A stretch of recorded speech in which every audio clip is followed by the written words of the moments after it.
Welcome from watching to Anand video. हा video खूप महत्त्वाचा आहे आणि या व्हिडिओमध्ये आपण काही महत्त्वाच्या गोष्टी बोलणार आहोत।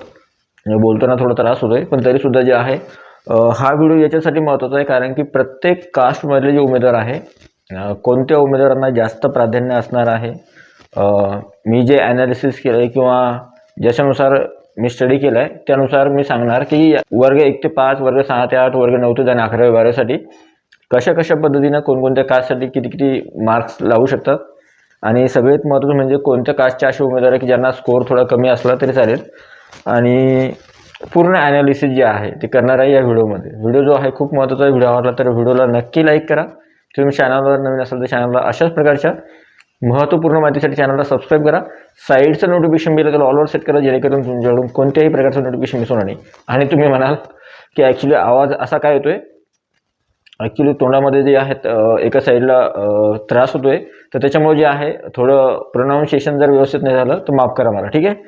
तर सगळ्यात अगोदर बघा आपण बघणार आहोत कास्टनुसार, ठीक आहे। मी जे ॲनालिसिस केलं त्यानुसार ज्या कास्ट आहेत, फॉर एक्झाम्पल आपल्याला सगळ्यांना माहिती आहे की ओपन कास्टला जास्तीत जास्त मार्क लागतात कोणत्याही ठिकाणी, खुला प्रवर्ग जो आहे तो, आणि इतर ज्या कास्ट आहेत फॉर एक्झाम्पल OBC साठी चांगल्या जागा येतात, ओपन खुल्या प्रवर्गासाठी सुद्धा चांगल्या जागा येतात आणि बाकीचे जे प्रवर्ग आहेत त्यांना त्यांच्या आरक्षणानुसार SC कास्टला सुद्धा चांगल्या जागा येतात आणि बाकीच्या ज्या कास्ट आहेत त्यांना सुद्धा त्यांच्या रिझर्वेशननुसार जागा येतात, ठीक आहे।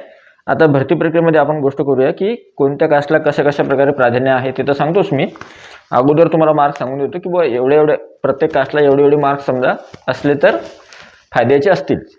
सगळ्यात अगोदर ओपन जे खुला प्रवर्गामध्ये येणारे जे उमेदवार आहे किंवा ओपनमध्ये येणारे जे उमेदवार आहे, आता त्यांना जर 11वी 12वीची जागा हवी असेल तर त्यावेळेस मात्र 140 145 प्लसच्या अगोदर पुढे जर तुमचा स्कोर असेल 145 प्लस जर स्कोर असेल तर त्यावेळेस तुम्हाला नक्कीच संधी असणार आहे। खालच्या वर्गासाठी मात्र चित्र वेगळं असेल। वर्ग 1 ते 5साठी, वर्ग 6 ते 8साठी मेरिट कमी येईल ओपन किंवा खुल्या प्रवर्गासाठी।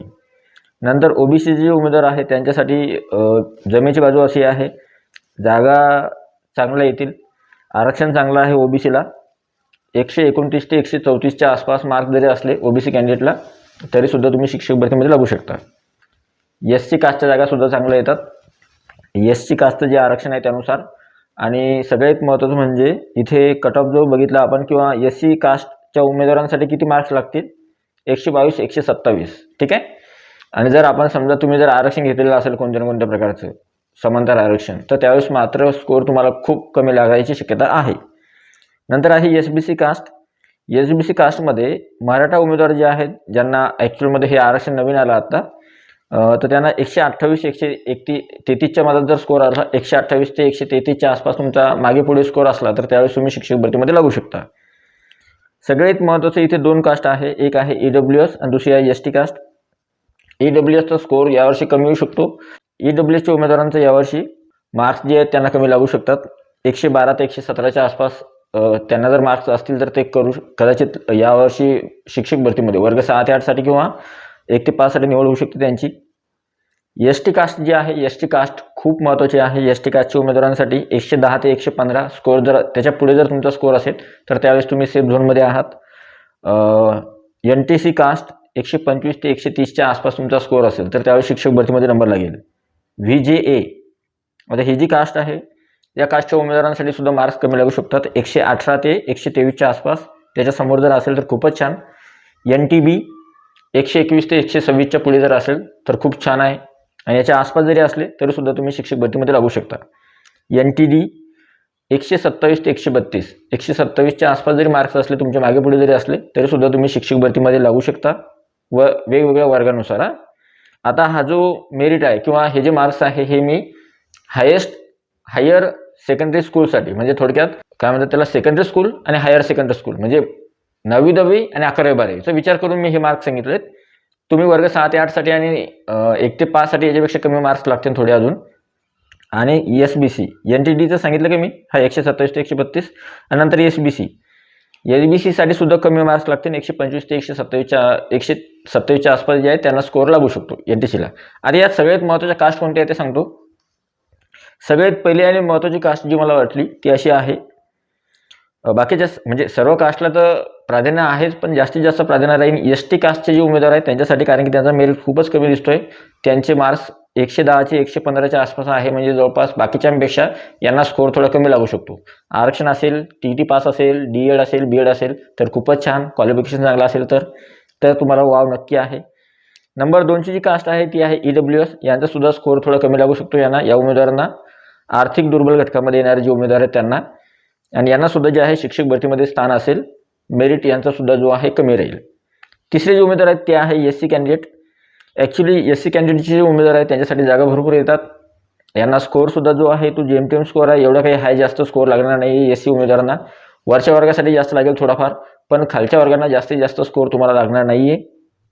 नंतर आहे OBC कास्टचे जे उमेदवार आहे, संख्या भरपूर आहे, पण मात्र इथे बाजी मारणार कोण आहेत? ज्यांचं आरक्षण आहे, जे TET पास आहेत, ज्यांचं DED झालेलं आहे, ज्यांचं BEd आहे प्लस TET पेपर क्रमांक 2 आहे, मॅथ आणि सायन्स आहे, असे उमेदवार इथे बाजी मारतील OBC मधले कॅन्डिडेट जे आहेत ते. ठीक आहे.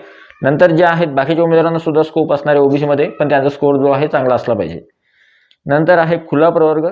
खुल्या प्रवर्गामध्ये जे उमेदवार येतात त्यांच्यासाठी जागा जास्त असतात, भरपूर असतात, पण तुम्हाला बाकीचे कास्टचे उमेदवार सुद्धा तुमच्या जागेसाठी पात्र असतात. त्याच्यामुळे तुम्हाला काय करावं लागेल की तिथे तुम्हाला मार्क्स जर चांगले असले 140 130च्या आसपास जरी मार्क असले तरी सुद्धा तुमचा निभाव लागू शकतो खुल्या प्रवर्गासाठी म्हणतोय मी. ठीक आहे. आणि आता सगळ्यात महत्त्वाचं SBC जे उमेदवार आहेत, SBCच्या उमेदवारांसाठी चांगली गोष्ट आहे की तुम्हाला स्कोअर खूप कमी लागेल यावर्षी, थोडा कमी लागेल, जास्त स्कोअर लागणार नाही SBC कास्टवाले जे उमेदवार आहेत त्यांच्यासाठी. ठीक आहे. आणि NTB इथे सुद्धा स्कोअर कमी लागेल. NTB कास्टचे जे उमेदवार आहेत ते सुद्धा मोजके असतात, जास्त उमेदवार नसतात, त्याच्यामुळं यांना सुद्धा स्कोअर कमी लागेल. तुम्हाला सुद्धा वाव आहे शिक्षक भरतीमध्ये. आणि VJA ही कास्ट जी आहे, या कास्टला मेरिट जे आहे किंवा या कास्टचं जो मार्क्स आहे त्यांना सुद्धा जे आहे मार्क्स कमी लागणार. आता मी एक गोष्ट सांगतो तुम्हाला अजून, जर तुम्ही वर्ग 1 ते 5 साठी अप्लाय करताय आणि जर तुम्ही महिला आहात तर महिलांना तर जास्त संधी असणार आहे, पण वर्ग 1 ते 5 साठी DED धारकच एलिजिबल आहे आणि तुमची संख्या मर्यादित आहे, जास्त संख्या नाही आहे विद्यार्थ्यांची. तर DED धारक जेवढे काही असतील तर ते सर्व DED धारक वर्ग 1 ते 5 साठी अप्लाय करणार. आणि त्यामध्ये सुद्धा हे बघितलं जाणार की कोणाचा स्कोअर चांगला आहे, कोणाचं आरक्षण आहे, कोणाचं नाही, त्यानुसार सिलेक्ट केलं जाणार. ठीक आहे. 6 ते 8चा वर्ग 1 ते 5चं मेरिट कमी असणार, 6 ते 8चं मेरिट थोडं वाढेल. याच्यामध्ये मॅथ आणि सायन्सचं मेरिट जो आहे तो कमी राहील आणि सोशल सायन्सचं मेरिट मात्र तुम्हाला वाढलेलं चांगला दिसेल. ठीक आहे. सोशल सायन्सच्या उमेदवारांना थोडा स्कोअर थोडा जास्त लागेल. मॅथ आणि सायन्सचा कट ऑफ जो आहे मागच्या वर्षी 104 वर होता, यावर्षी 10-12 मार्क्सचा जरी फरक पडला तरी सुद्धा मॅथ आणि सायन्सचा कट ऑफ 112-115 पर्यंत जाऊ शकतो. आणि ज्यांचं असं म्हणणं होतं की सर आम्हाला 122 आहे, 125 मार्क्स आहे, मॅथ आणि सायन्स आहे, तर त्यावेळेस होप ठेवा शिक्षक भरतीमध्ये तुमचा नंबर लागू शकतो. 9वी 10वीसाठी एक गोष्ट ऑब्झर्व केली मी, सायन्सच्या जागा सेपरेट येतात, मॅथच्या जागा सेपरेट येतात. मॅथ आणि अजून हिस्ट्री किंवा जॉग्राफी किंवा बाकीचे विषय जे आहेत ते जे विषय आहेत 9वी 10वीचे विषय त्यांना वेगळ्या जागा येतात, संस्थेचे येतात जास्तीत जास्त. जिल्हा परिषद, महानगरपालिका, नगरपालिकेचे येतात, पण बाकी जिल्हा परिषदेच्या जागा कमी असतात 9वी 10वी 11वी 12वीसाठी. आणि खाजगीच्या जागा जास्त असतात. विदाऊट इंटरव्ह्यूसाठी जास्तीत जास्त प्रयत्न करा अगोदर, आणि नंतर मग विथ इंटरव्ह्यूसाठी प्रयत्न करा. ठीक आहे. आणि 11वी 12वीचं जर बघितलं तर विषयानुसार कट ऑफ असेल. विषय जो आहे तुमचा जो विषय असणार आहे त्यानुसार तुम्हाला तुमचं मेरिट ठरवावं लागेल. जर तुमचा विषय फिजिक्स आहे किंवा केमिस्ट्री आहे किंवा बायोलॉजी आहे तर त्यावेळेस तुम्हाला मार्क्स जर चांगले असतील 145 140च्या समोर 150 155 तर त्यावेळेस तुमचं चांगल्या ठिकाणी सिलेक्शन होईल. आणि जर तुमचं मार्क्स ॲव्हरेज आहे 135 140 आहे तर त्यावेळेस मात्र तुम्हाला एखादी खाजगी संस्था बघावं लागेल.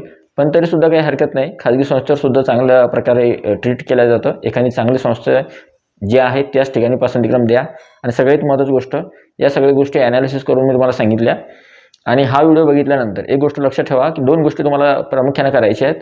तुमच्याजवळ पसंतीक्रम खूप मोजके आहे, त्याचा योग्य पद्धतीने वापर करायचा आहे.